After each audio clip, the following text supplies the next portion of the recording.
पिता पुत्र पवित्र आत्मा के नाम पे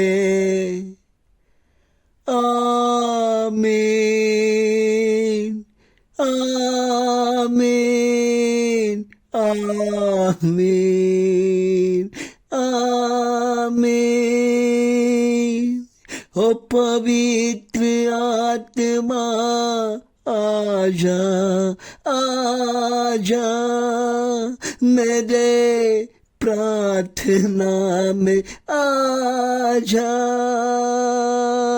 आजा आजा। ओ पवित्र आत्मा, ओ मेरे आत्मा, ओ मेरे यीशु का आत्मा, ओ मेरे पवित्र आत्मा, चंगाई करने वाला आत्मा, मनुष्यों के हृदय को बदलने वाला आत्मा, मनुष्यों के परिवार को आशीष देने वाला आत्मा, शांति देने वाला आत्मा, घर चलाने वाला आत्मा, लड़ाई झगड़ा को शांत करने वाला आत्मा, एक दूसरे से आपस में मिलाने वाला आत्मा, चंगाई करने वाला आत्मा। ओ मेरे आत्मा, ओ पवित्र आत्मा आजा आजा आजा मेरे प्रार्थना में आजा, आज के सुबह के प्रार्थना में आजा। ओ मेरे पवित्र आत्मा आजा। अगर आप आएंगे तो हम प्रार्थना करने का हमें शक्ति मिलेगा, ताकत मिलेगा। ओ पवित्र आत्मा आजा। हमारे लोग इंतजार कर रहे हैं, जितने लोगों ने सब्सक्राइब किया है, जितने लोगों ने इस चैनल को देखता है, सुनता है, कमेंट्स लिखता है, प्रभु उनके लिए मैं आपसे विनती करता हूँ, आज उनके परिवार में जाइए परमेश्वर, उनके परिवार में चाहिए, उनके बाल बच्चा का क्या स्थिति है, कौन सा कष्ट में है, कौन सा तकलीफ में है, प्रभु उनके घर के दरवाजे को खटखटा कर उसके घर के दरवाजे में बैठिए। आज कई लोग कह रहे हैं, कई लोग का घर में आंसू बह रहा है, वो कह नहीं पाता है, दूसरा से अपना दुख नहीं सुनाता है, क्योंकि शर्म करता है परमेश्वर, शर्म करता है, हम किसको बोलेंगे, हम किसके पास जाएंगे। अपना हृदय का दुख, हर मनुष्य निराश है, हर मनुष्य रो रहा है, हर मनुष्य के साथ समस्या है, उसका समस्या कौन सुनेगा।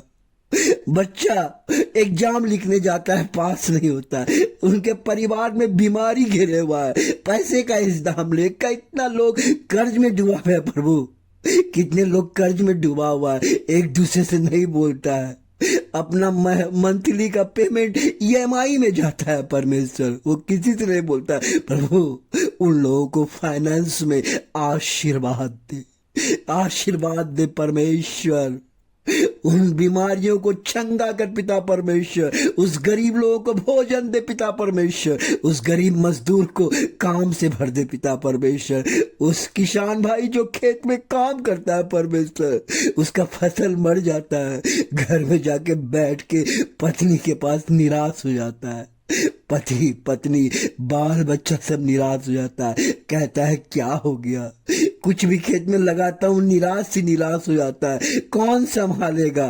वो इधर भटकता है उधर भटकता है, लेकिन प्रभु कहूँ कुछ नहीं होता है। ऐसे लोगों का सहारा बन पिता परमेश्वर। देखिए परमेश्वर कैसे सहारा करता है। परमेश्वर कुछ दिनों बाद ईशा कफरनहूम में आए। कफरनहूम एक जगह था जहां परमेश्वर ने लोगों को शिक्षा देता था, लोगों को शिक्षा देता था। क्या शिक्षा देता था? वचन का शिक्षा देता था। आज आप पढ़ाई करते हैं, पीएचडी करते हैं, एमएससी करते हैं, एमसीए करते हैं, बीए करते हैं, बीएड करते हैं। क्यों करते हैं? केवल कमाई के लिए, केवल कमाई के लिए, और उसका कोई साधन नहीं है। लेकिन हमारा प्रभु यीशु मसीह जो टीचर था, जो शिक्षक था, वो शिक्षा देते थे जीवन का, पूर्ण जीवन का। अगर आपको धरती में रहना है तो कैसे जीना है, उसके अंदर वो पीएचडी डिग्री सब आ जाता है। वो शिक्षा कफरनहूम में दे रहे थे। और जानते हैं जब वो सबको मालूम चल गया कि वो घर में है, अचानक इतना भीड़ लग गया, इतना भीड़ लग गया उनका सुनने के लिए। क्योंकि लोग इसलिए सुनते थे, उसका बात सुनने से ही चमत्कार हो जाता था, लोग उसको छोड़ते नहीं थे। सबको मालूम चल गया कि आज यीशु कफरनहूम में है। सब दौड़ दौड़ के आके उनको पूरा घेर लिए, घेर लिए। अब घेरने के बाद परमेश्वर शिक्षा दे रहे थे। क्या चीज का शिक्षा? जीवन में कैसे जीना है, स्वर्ग राज्य का शिक्षा। आप स्वर्ग राज्य में कैसे प्रवेश करेंगे? प्रभु ने आपको जन्म दिया है, इसको कैसे आप सही रूप से जी के स्वर्ग का, है ना, राज्य में प्रवेश करेंगे। जब शिक्षा दे रहे थे तो अचानक एक परिवार में दुख तकलीफ था। बेचारा कई वर्षों से खटिया से नीचे नहीं उतर रहा था। उसका परिवार रो रो के तकलीफ हो गया, लेकिन उसको मालूम चल गया कि यीशु आज कफरनहूम में है। अपना माता पिता से बोला, चलो रे भैया, चल, आज यही मौका है, चल, जे होगा देखा जाएगा।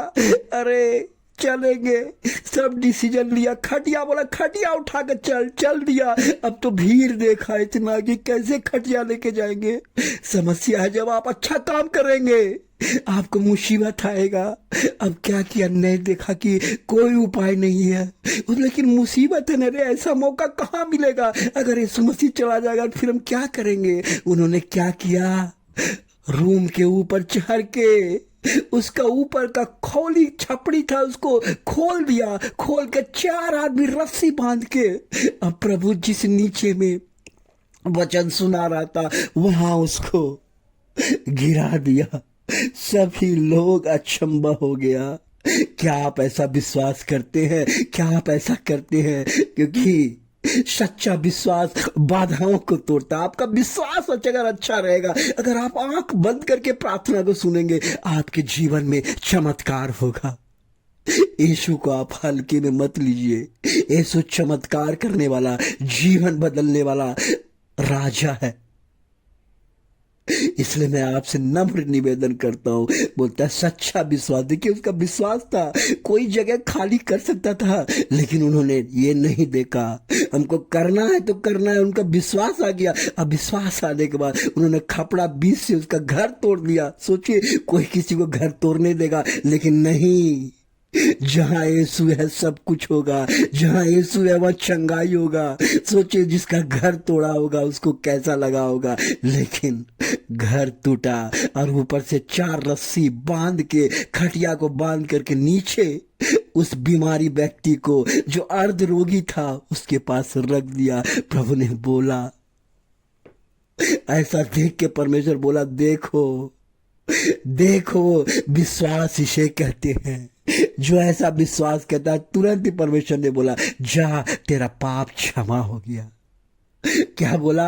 पाप तेरा क्षमा हो गया। सभी का जड़ पाप ही है। उसी समय वो